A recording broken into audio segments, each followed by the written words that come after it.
I'm your physics teacher Shazia from Government Degree College, F Block, Rawalpindi. Today is the 33 lecture of week 6. We will continue chapter number 14, electromagnetism. The learning objective of today's lecture is state and explain the Ampere's law. Second year Ampere's law जो है इसे ampere सर्क्यूटल law भी कहते हैं। Ampere's law की सबसे पहले आपको स्टेटमेंट पता होनी चाहिए। ये टॉपिक में आप एक्सप्लेन करेंगी ओके अम्पेयर्स लॉ जो है वो इसकी इक्वेशन किस तरह से आप ड्राइव करती हैं। इसकी बहुत छोटी सी डेरिवेशन है। स्टेटमेंट क्या है? The magnetic field around any close loop is equal to the mu not times the total current enclosed by that loop and और इसकी इक्वेशन किस तरह से है इसे समझने के लिए एक लूप आपके सामने बना हुआ है। लूप आप देखें, सबसे पहले ये एक आपको पहले भी मैंने एक्सपेरिमेंट करवाया था कि एक स्ट्रेट कंडक्टर आपको नज़र आ रहा है। इस स्ट्रेट कंडक्टर में करंट की डायरेक्शन अपवर्ड डायरेक्शन है। डायरेक्शन ऑफ बी की डायरेक्शन जो है वो आपको एक जो सर्कल नज़र आ रहा है ऑरेंज कलर का, इस पे टेंजेंट टू द सर्कल है। ये इक्वेशन जिस एट आपको बी की डायरेक्शन नज़र आ गई। अब उन्होंने कहा है कि ये जो आपको छोटा सा एक सर्कल नज़र आ रहा है जिसका रेडियस आर है, इस यहाँ पे मैग्नेटिक फील्ड एग्जिस्ट करती है। अगर आप करंट की डायरेक्शन फाइंड आउट करना चाहें तो आप क्या करेंगी कि आप राइट हैंड रूल से इसको जो है रॉड को अपने हाथ में लेंगी। कर्लिंग फिंगर्स इंडिकेट करेंगी direction of the magnetic field and thumb indicate the direction of the current. अब उन्होंने कहा है कि ये आप इसको जो इन्होंने बनाया है पाथ अम्पेयर, इसे जो सर्कल है स्मॉल सर्कल, इसे अम्पेयर्स पाथ भी कहते हैं और अम्पेयर्स लूप भी कहते हैं। और इसके ऊपर हम करंट की डायरेक्शन को इस तरह से मेंशन नहीं करते। ये एक लूप है और इस टोटल लूप की लेंथ जो है वो L के इक्वल है। अब क्या है कि आप क्या करेंगे, जैसे फिज़िक्स में हमेशा से होता है स्मॉल लेंथ ले लेते हैं हम। जस्ट इसका एक पैच ले लेंगे which is equal to the delta L ले लेंगे and then the value of the B, और फिर इसमें फाइंड आउट करेंगे कि इनके डॉट प्रोडक्ट की वैल्यू जो है वो क्या आती है। फिर अब ये देखें, ये आपने इसका अम्पेयर्स लॉ का एक्सपेरिमेंट देख लिया। फिर अब क्या करना है कि अब आपने इसकी इक्वेशन फाइंड आउट करनी है। इक्वेशन किस तरह से? वो कहते हैं कि ये करंट जो है ये करंट डायरेक्टली प्रोपोर्शनल है टू द मैग्नेटिक इंडक्शन और the strength of the magnetic field, यानी कि जिस रॉड में जितना ज़्यादा करंट की वैल्यू फ्लो होगी मैग्नेटिक फील्ड उतनी ही ज़्यादा स्ट्रॉन्ग होगी। फिर कि बी की वैल्यू जो है वो इन्वर्सली प्रोपोर्शनल है, यानी magnetic field is inversely proportional to the 1/r।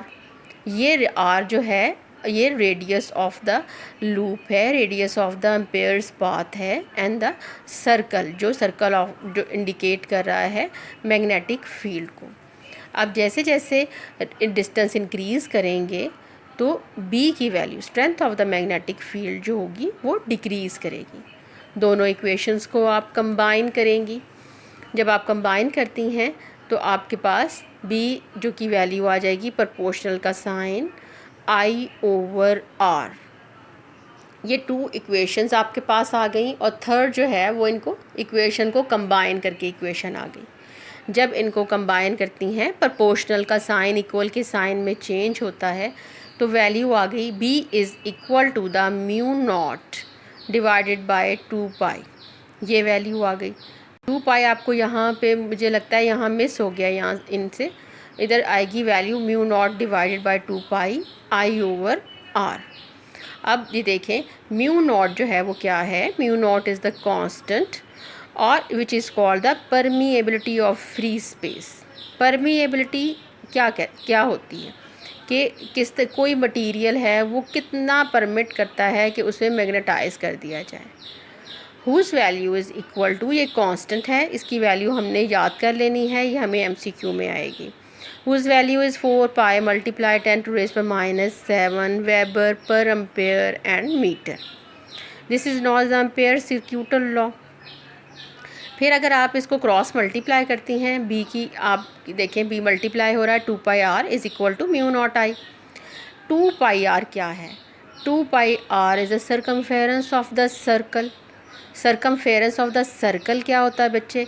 वो इसमें क्या है कि आपके पास एल की वैल्यू यानी total length of the loop, आपके पास एल की वैल्यू आ गई। अगर आप स्मॉल वैल्यू लेती हैं तो वो डेल्टाज में वैल्यूज़ आती हैं, वो डेल्टाज की वैल्यू हमने सॉल्व कर ली, तो B L is equal to mu not I.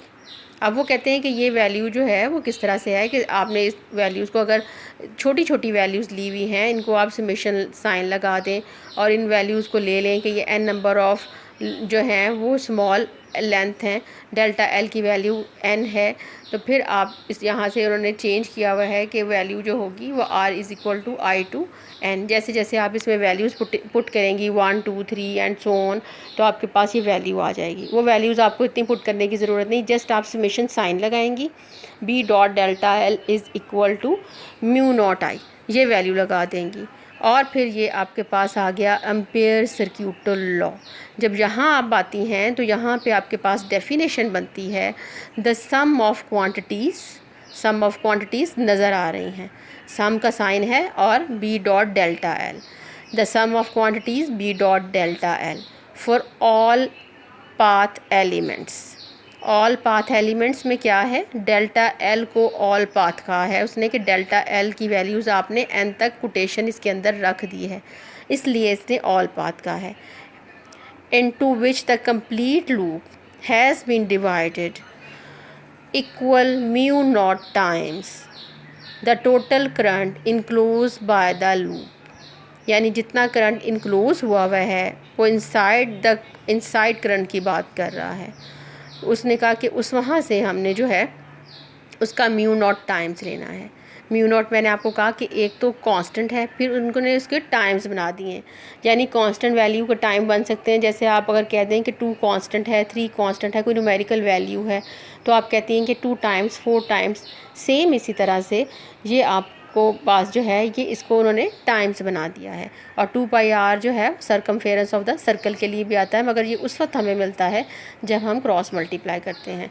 अब आपके पास टोटल डेफिनेशन हो गई, the sum of the quantities b dot delta l vector form for all path elements into which the complete loop has been divided equal mu not times the total current enclose by the loop.